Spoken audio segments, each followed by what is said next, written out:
Exercise 7.3 का question number 4 देखते हैं। फोर्थ क्वेश्चन में दिया हुआ है BE and CF are two equal altitudes of triangle ABC using RHS congruence rule prove that the triangle ABC is isosceles. देखो, सबसे पहली चीज तो इस क्वेश्चन के लिए आपको कोई भी डायग्राम नहीं दिया हुआ है। डायग्राम आपको खुद से कंस्ट्रक्ट करना है। अब किस तरीके से कंस्ट्रक्ट करना है, आपको एक ट्राइंगल बनाना है, आइसोसेलेस ट्राइंगल ABC। अब इस ABC में दो ऑल्टीट्यूड्स होंगे। एक पहले ऑल्टीट्यूड का नाम होगा BE, दूसरे ऑल्टीट्यूड का नाम होगा CF। और क्वेश्चन में आपको बताया है कि जो BE और CF है ये दोनों आपस में इक्वल है। अब आपको RHS कॉन्करेंस रूल से ये प्रूफ करना है कि जो ट्राइंगल आपने ड्रॉ किया है ABC ये एक आइसोसेलेस ट्राइंगल है। आइसोसेलेस ट्राइंगल है। ठीक है, तो कैसे प्रूफ करेंगे, चलिए व्हाइट बोर्ड में देखते हैं। देखो, इस क्वेश्चन में कोई भी डायग्राम नहीं दिया हुआ है। डायग्राम हमको खुद से कंस्ट्रक्ट करना है। तो आपको क्या कंस्ट्रक्ट करना है, सबसे पहले तो आपको एक ट्राइंगल कंस्ट्रक्ट करना है ABC। तो मैं यहां एक ट्राइंगल बना लेता हूं ABC। अब आपको क्वेश्चन में बोला है कि BE और CF जो है इस ट्राइंगल के ऑल्टीट्यूड्स हैं। तो ऑल्टीट्यूड क्या होता है, किसी भी ट्राइंगल का हाइट होता है, और वो आप तीन डायरेक्शन से बना सकते हो। आप यहां से यहां बना सकते हो, यहां से यहां और यहां से यहां। तो आपको बोला BE और CF, तो B से E तो ये ऑल्टीट्यूड इस तरीके से बनेगा यहां, और CF तो C से इस तरीके से बनेगा इस डायरेक्शन में। ठीक है, तो अब देखो ये हो गया BE और ये हो गया CF। तो जो ऑल्टीट्यूड जब भी हम लोग बनाते हैं तो जो ऑल्टीट्यूड होता है वो बेस के साथ में 90 डिग्री का मेजरमेंट बनाता है, यानी कि परपेंडिकुलर होता है बेस पे। तो ये एंगल 90 डिग्री का होगा और ये एंगल भी 90 डिग्री का होगा। ठीक है, अब उसके बाद आपको ये प्रूफ करना है कि ये जो ट्राइंगल है ABC ये एक आइसोसेलेस ट्राइंगल है। और एक कंडीशन आपको क्वेश्चन में ये भी बोला है कि आप जब यहां पर प्रूफ अपना स्टार्ट करोगे तो आपको एक RHS कॉन्करेंस रूल जो है इसको आपको यूज करके प्रूफ करना है कि ABC जो है वो आइसोसेलेस ट्राइंगल है। तो याद रखो, जो RHS कॉन्करेंस रूल है ये केवल राइट एंगल ट्राइंगल में यूज होता है। अब यहां पर आप देखोगे तो ये 90 डिग्री, ये 90 डिग्री, दो चीज 90 डिग्री का एंगल बन रहा है, यानी कि दो ट्राइंगल ऐसे हैं हमारे पास जो 90 डिग्री के हैं। तो यहां से आपको समझ में आ गया होगा कि कौन कौन से ट्राइंगल को कॉन्करेंट प्रूफ करना है। तो देखो, ये 90 डिग्री है तो BEC एक ट्राइंगल ये हो गया राइट एंगल, और दूसरा ट्राइंगल है BFC ये एक राइट एंगल ट्राइंगल है। तो आपको BFC और CEB इन दो ट्राइंगल्स को कॉन्करेंट प्रूफ करना है। जब आप कॉन्करेंट प्रूफ कर लोगे बाय RHS तो आप ये प्रूफ कर सकते हो कि AB और AC आपस में इक्वल है। और जब आप ये प्रूफ कर लोगे कि AB और AC इक्वल है तो आप ये प्रूफ कर लिए कि ABC एक आइसोसेलेस ट्राइंगल है। ठीक है, तो स्टार्ट यहीं से करते हैं। अपने को जो जो चीज गिवन है उसको यूज करते जाएंगे। इन ट्राइंगल, कौन कौन से ट्राइंगल को कॉन्करेंट प्रूफ करना है, पहला तो है BCF एंड दूसरा ट्राइंगल कौन सा, ये वाला एंगल कहां आ रहा है, BEC या फिर CBE बोल सकते हैं अपन, CBE। ठीक है, इन दोनों ट्राइंगल में अब आप देखो, सबसे पहले तो BC जो है ये कॉमन है, दोनों ही ट्राइंगल में आ रहा है। तो मैं लिख लेता हूं BC is equals to BC, ये है कॉमन साइड।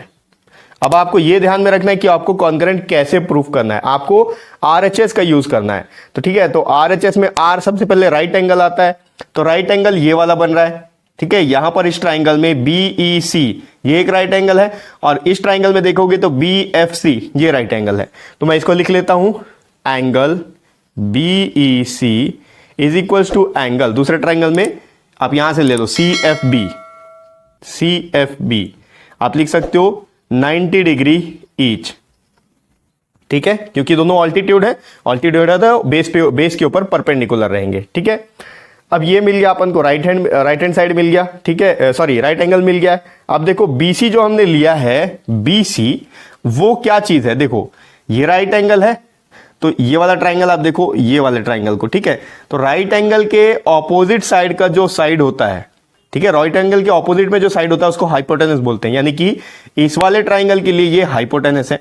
उसी तरीके से इस वाले ट्राइंगल के लिए देखोगे तो ये यहां पर 90 डिग्री बन रहा है और इसका ऑपोजिट भी यही है, तो ये जो है हाइपोटेनस है दोनों ही ट्राइंगल के लिए। तो हमने प्रूव कर लिया कि BC इक्वल है, तो ये R भी हो गया, H भी हो गया। अब एक देखते हैं साइड, इसमें कौन सा ऐसा साइड है जो आपस में इक्वल है? तो क्वेश्चन में आपको गिवन है कि बीई और सीएफ आपस में इक्वल है। ये बीई, ये सीएफ, ये दोनों आपस में इक्वल है और ये परपेंडिकुलर है, ठीक है। तो एक साइड है, तो ये हो गया BE is equals to CF. ये आपको क्वेश्चन में गिवन है, ठीक है। आरएचएस को आपको ध्यान में रखना है, राइट एंगल, हाइपोटेनस और कोई भी एक साइड। तो ये राइट एंगल हो गया, ये हाइपोटेनस हो गया और कोई भी एक साइड बोला इक्वल करने, तो ये साइड आपस में इक्वल हो गए, ठीक है। तो हमने कॉन्ग्रुएंट प्रूफ कर लिया। Therefore triangle BCF is congruent to triangle CBE by RHS. RHS क्या है? Right angle, hypotenuse and side, ठीक है। तो इस कॉन्ग्रुएंस रूल को यूज करने के लिए बोला था क्वेश्चन में, तो हमने इस कॉन्ग्रुएंस रूल को यूज करके कॉन्ग्रुएंट प्रूफ कर दिया। अब आपको जो मेन प्रूफ करना है वो ये है कि एबीसी एक आइसोसेलेस ट्राइंगल है। तो इसमें आप देखो यहां पर AB और AC को आप इक्वल कैसे बताओगे? इसके लिए आपको जरूरत पड़ेगी इन दो एंगल्स की, ये वाला एंगल और ये वाला एंगल, ठीक है। तो देखो जो एंगल C है वो इस ट्राइंगल में आएगा BEC, ठीक है। इस वाले ट्राइंगल में एंगल C है और CFB इस ट्राइंगल में एंगल B है। तो अभी हमने जिन दो ट्राइंगल को कॉन्ग्रुएंट प्रूफ किया, इन्हीं दो ट्राइंगल में आ रहा है angle B is equals to angle C by CPCT। क्योंकि ये दो ट्राइंगल आपस में कॉन्ग्रुएंट है तो इनके करस्पॉन्डिंग पार्ट्स इक्वल होंगे। तो एंगल B ये वाले ट्राइंगल में है और एंगल C ये वाले ट्राइंगल में है, तो ये दोनों आपस में इक्वल हो गए। अब ध्यान देना आप, जब दो एंगल्स किसी भी ट्राइंगल में अगर दो एंगल्स इक्वल हैं तो उनके ऑपोजिट साइड्स इक्वल होते हैं। ये हमने थ्योरम पढ़ा है, ठीक है। तो ये वाले एंगल, तो अब ट्राइंगल ABC में देखो, नाउ इन ट्राइंगल ABC इस वाले ट्राइंगल का एंगल का ऑपोजिट साइड AC और इस वाले एंगल का opposite side AB। AB is equals to AC हम डायरेक्टली लिख सकते हैं, ठीक है। क्यों? क्योंकि एंगल C का ऑपोजिट AB है और एंगल B का ऑपोजिट AC है। अब यहां पर रीजन क्या लिखोगे? यहां पर हमको रीजन लिखना है कि हमने तो ये प्रूफ कर लिया है कि दो एंगल आपस में इक्वल है, तो जो एंगल इक्वल होते हैं किसी भी ट्राइंगल में उनके ऑपोजिट साइड्स इक्वल होते हैं, ठीक है। तो अपन लिख सकते हैं sides opposite to equal angles are equal, ठीक है। ये थ्योरम हमने ऑलरेडी पढ़ा है। तो इससे प्रूफ हो जाता है कि अगर ABAC इक्वल है तो hence we can say that कि जो ट्राइंगल ABC है, जो हमने प्रूफ करना है, triangle ABC is an isosceles triangle, ठीक है। तो ये हो गया एक्सरसाइज 7.3 का फोर्थ क्वेश्चन।